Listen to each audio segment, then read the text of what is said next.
السلام عليكم ورحمة الله تعالى وبركاته. أسعد الله صباحكم مشاهدينا بكل خير. أهلا بكم في عدد جديد من برنامج هذا الصباح يأتيكم مباشرة عبر الإخبارية للتلفزيون الجزائري، وتتابعون فيها في قطاع النقل. نفتح نافذة اليوم للتعرف على البرنامج الخاص بعيد الفطر المبارك لتسهيل تنقل المسافرين بالنسبة لكل من الترامواي، شركة النقل عبر الخطوط الطويلة، شركة استغلال وتسيير المحطات البرية لنقل المسافرين سوغرال، وأيضا الشركة الوطنية للنقل بالسكك الحديدية، عن طريق استضافة ممثل عن كل شركة لعرض برنامجها الاستثنائي قبل وخلال عيد الفطر المبارك. للمزيد من التفاصيل حول هذا البرنامج يحضر معنا مدير الإعلام بالمؤسسة العمومية الاقتصادية لنقل المسافرين وسط، السيد خليل بن عزوز. أهلا وسهلا. أهلا بك الأخت أسماء، شكرا على الاستضافة. صح رمضانكم، تقبل الله منا ومنكم الدعاء وصالح الأعمال. اللهم امين. شكرا على تلبيه الدعوه. اذا ككل مناسبه دينيه او وطنيه، المؤسسه العموميه الاقتصاديه لنقل المسافرين وسط تكيف خدماتها وبرنامج رحلاتها مع كل مناسبه. كيف هو الحال بالنسبه لعيد الفطر المبارك هذه السنه؟ شكرا على السؤال. طبعا احنا كمؤسسة مؤسسة النقل المسافرين اللي تعمل خاصة على الخطوط الطويلة، تلقى يعني في الايام هذه على بالك الطلب يكثر على من طرف الزبائن، من طرف المسافرين. كاين الناس اللي تحب تروح تجوز العيد تاعها مع العائلات تاعها في الشرق ولا في الغرب ولا في الجنوب. يعني تلقائيا لازم الانسان يعني يواكب الوقت هذا ولا يواكب الطلب هذا، ويحاول باش يوفر كل الوسائل يعني الممكنه باش الناس تروح تعيد مع الاهل تاعها. نقول لك مثلا اليوم يعني القراره وحدها مثلا، راش كان طلب كبير كبير من طرف سكان الغرداء وسكان القراره. كاين 6 حافلات اللي رايحه القراره، يعني كاين اليوم وكاين غدوه ان شاء الله. كاين كما احنا نقولوا رونفورسمون، يعني في الخطوط اللي فيها نقص، يعني نحو الشرق ونحو الغرب وحتى بعض دول الجنوب، ولاية الجنوب، منها يعني خاصة حسيم سعود. حسيم سعود كاين الناس حتى اللي يجيو من حسيم سعود ولا اللي يروحوا للمدن الصحراوية، كي نقولوا احنا من الحدود للحدود. كاين ولايات انه يمروا عليها، كاين مثلا كيروحوا لعنابه لابد يجوزوا على قسنطينه ولا يجوزوا على كيفاش يقولوا سطيف، ولا كيما نفس الشيء بالنسبه للغرب كيروحوا تلمسان، يجوزوا على وهران، يجوزوا على مسغانم. يعني حتى الولايات وحده بالنسبه كذلك نفس الشيء بالنسبه للمدن الجنوبيه. يعني كاين نعم، يعني عندما تزداد حدة الطلب على هذه الخطوط، كيف تتعاملون أنتم كمؤسسة عمومية اقتصادية لنقل المسافرين؟ احنا قلت لك احنا الحاجه الاولى هي الرونفورسمون، يعني في تدعيم دائما، في دعم كبير، يعني تدعيم كبير للحافلات. حتى ولو كان بعض الحافلات اللي دخلت للصيانه، يعني على بالك احنا طول العام واحنا نخدموا، يعني اوتوماتيكمون كاين في حافلات اللي لازم تدخل للصيانه، ولازم تم يعني التحيه خاصه للعمال تاع الصيانه اللي واقفين، يعني باش يعني يوفروا يعني الحافلات تكون جاهزية الحافلات في وقت قياسي، في وقت قياسي جوستومون. نعم. بالنسبة لتوقيت الرحلات، هل يكيف مع تغير أو ارتفاع موعد يعني حافلات نقل المسافرين، أم في يعني توقيت محدد بالنسبة لكل الرحلات؟ هو التوقيت المحدد فيه يعني برنامج طوال السنة، يعني نادرا يعني ما يتغير. نعم، يعني نظرا ل يعني ازدياد عدد الحافلات او عدد الراحلات. هو جوستومون شاني نقول لك، يعني كاين الباك لازم نرضخوا احنا للخطوط المرخصه، يعني المرخصه المؤسسه من طرف الوزاره الوصيه. يعني كاين بعض الاستثناءات، يعني كما اليوم كذا القراره كاين اللي يعني يكون الانطلاق من خروبه، كاين الانطلاق واحد اخر من الحاميز. يعني كاين الناس اللي ينطلقوا، كاين حافلات اللي راح تنطلق من الحامز، 6 حافلات مثلا، من بينها اللي راح تنطلق من الحامز. كاين الحافلات المبرمجه على حسب الخطوط، يعني المرخصه ثاني، واش انا نهضروا اللي من محطه معطوبيه الحرب، حرب التحرير اللي هي في خروبه. هذاك عندنا المواقع تاعنا باينه واضحه ثابته. في بعض يعني استثناءات وين لازم كما يقولوا نقدروا حتى يعني نتحصلوا على رخص يعني للانطلاق من خروبه ولا في اي محطه من المحطات اللي تابعه لسوكرا كما كان نعم. يتحدث ماذا عليها. عن قنوات الاتصال مع المسافر الجزائري للإعلان عن توقيت وعن برامج الرحلات؟ قنوات الاتصال احنا القناه الاولى اللي هي ما تخفاش على كل يعني متصفح الانترنت هي الفيسبوك. يعني عندنا صفحه في الفيسبوك، عندنا البروفيل تاعنا في الفيسبوك، نخدموا بتقنيه الفيديو.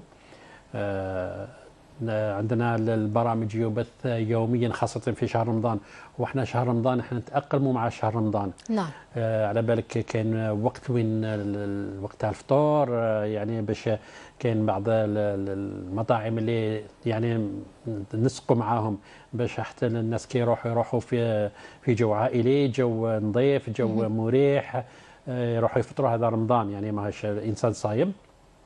كاين وين حافله تنطلق نص ساعه قبل الوقت ولا نص ساعه بعد الوقت. كاين ثاني كما مواعيد تاع السحور، ثاني الانسان لازم يدير حسابه مواعيد تاع السحور، ثاني هذو كامل المواقيت هذو تعدل وفق ولا تكيف وفق الشهر الفضيل. يعني طيب. ولا كما قلت لك يعني الوسائل اللي نستعملوها، يعني احنا نخدموا بوكو بليس بتقنيه الفيديو. جيد. فيما يخص البرنامج كما قلت في المقدمة، هو قبل، أثناء، وبعد أيضا عيد الفطر المبارك، لضمان يعني عودة المسافرين إلى مقرات عملهم. تسمحي لي الأخت أسماء، نبدأ لك بيوم العيد. يوم العيد يعني نخرجوا كامل القوانين. يعني في برنامج استثنائي فعلا. برنامج استثنائي، هو تكون الحافلة في المحطة تروح على حسب الطالب، يعني اتجاه الوجهة تاعها تكون حسب الطالب. من الجزائر نحو كل الحدود، وكي نقولوا من الجزائر نحو كل الحدود نوليو يعني الروتور، العودة، الإياب أكيد رايحين الناس باش تلتحق بالمقرات تاع العمل تاعها يكون فيه إياب. وهنا في هذا يعني في هذه النقطة نوجه تحياتي وتحية خالصة يعني شابوبا للسائقين تاعنا، للقابضين تاعنا، للميكانيكيين تاعنا واقفين. يعني في نظام المناوبة خلال فترة العيد. ما كانش يعني كاين ناس ما تجوزش العيد مع العائلات تاعهم، يعني وشوف كل عيد هكذا. يعني نشوفوا هذا السائق هذا اللي يروح ويخدم حتى في الليل، وحنا الخطوط الطويله دايرين سائقين يعني باش ما يتعبوش.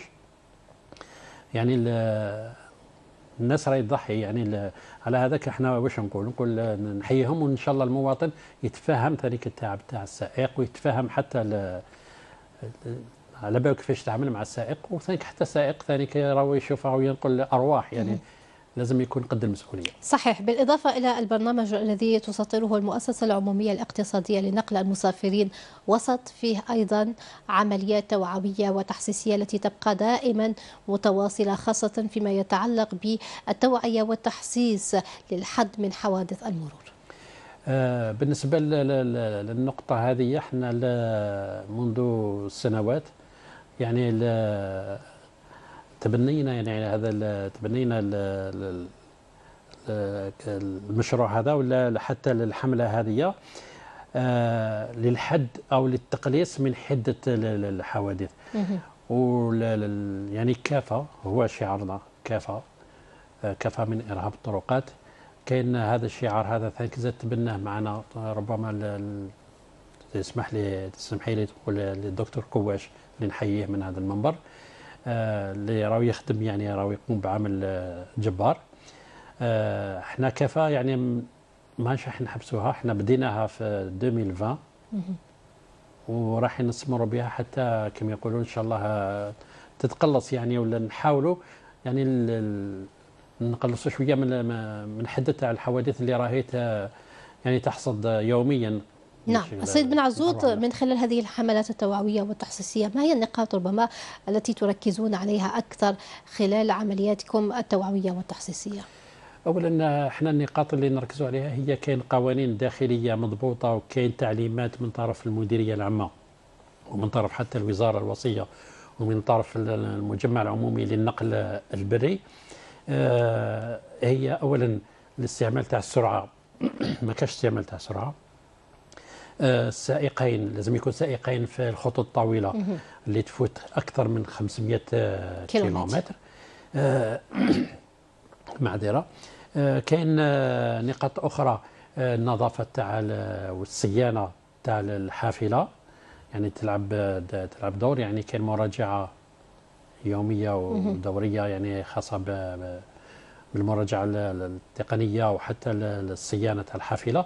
يعني هذه العوامل كلها تساهم باش ما نوقعوش. والحمد لله مؤسسه النقل، المؤسسه العموميه لنقل المسافرين الوسط، الحمد لله ما سجلت حتى حوادث، الا بعض الحوادث ربما ما هيش يعني هي السبب المباشر فيه. نعم. ولكن ما تضرش المسافر مع تي في سي، والحمد لله يا رب العالمين. مؤسسه عموميه قائمه بذاتها، مؤسسه عندها تاريخ، والحمد لله التاريخ تاعها مشرف لهذا. نعم. سيد بن عزوز، قبل أن نختم نذكر فقط ببرنامج المؤسسة العمومية الاقتصادية لنقل المسافرين وسط.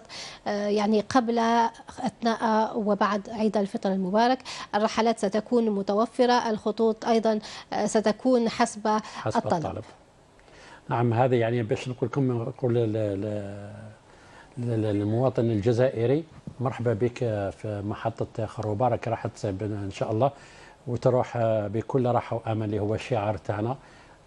تسافر العائلة تاعك وتقضي عيد يعني إن شاء الله مبارك، وعيدك مبارك. شكرا، وعيدكم كريم ومبارك لكل الزملاء هنا في التلفزيون الجزائري وكل المواطنين الجزائريين وكل الأمة الإسلامية. شكرا جزيلا لكم سيد خليل بن عزوط، أنتم مدير الإعلام بالشركة العمومية الاقتصادية لنقل المسافرين وسط.